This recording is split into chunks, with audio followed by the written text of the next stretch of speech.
ప్రమాదంలో గాయపడిన కాంట్రాక్ట్ కార్మికుడు పైడిరాజు మృతి చెందాడు. సెవెన్ హిల్స్ ఆసుపత్రిలో చికిత్స పొందుతూ కన్నుమూశారు. ఆసుపత్రిలో చికిత్స పొందుతూ పైడిరాజు తీవ్ర ఆవేదన చెందారు. తీవ్ర గాయాలతో ఉన్న కుటుంబం బిడ్డల ఉన్నతి కోసం ఆలోచించాడు.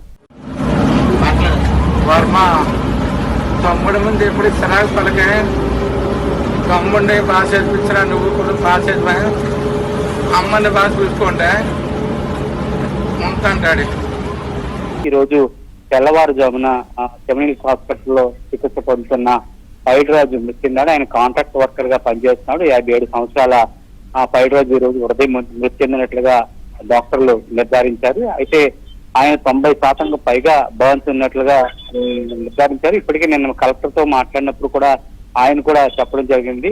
ఇద్దరి పరిస్థితి విషమంగా ఉన్నట్లు చెప్తున్నారు. అందులో పైడిరాజు 90% కూడా ఆయనకి కాలిన గాయాలు తీవ్రంగా ఉండడంతో ఉదయాన్న ఆయన తుదిశ్వాస వచ్చినట్లుగా చెప్పారు. అయితే దీంతో మృతుల సంఖ్య 9కి చేరింది. వెంటనే అక్కడి నుంచి పోస్ట్ మార్టం నిమిత్తం వెంటనే కేజెచ్ తరలించారు. కేజెచ్ లో కూడా ఎవరైతే పైడిరాజు నిర్ధారించారు కాబట్టి వెంటనే అంత్యక్రియలు కూడా వెంటనే పోస్ట్ మార్టం పనులు కూడా చూస్తున్నారు. కుటుంబ సభ్యులు కూడా కేజెచ్ వద్దకు చేస్తున్నారు. పోస్ట్ మార్టం పనులు కూడా మరి కాసేపులో ప్రారంభమవుతాయి. వెంటనే ఆ మృతదేహాన్ని కూడా బంధువులకు అప్పగించే పనులు అయితే కేజెచ్ సిబ్బంది ఉన్నారు. అయితే దీంతో ఓవరాల్ మనం చూసుకుంటే స్ట్రీట్ ట్రైన్ ప్రమాదంలో 9 మంది మృతి చెందారు. మరి కాసేపట్లో మాజీ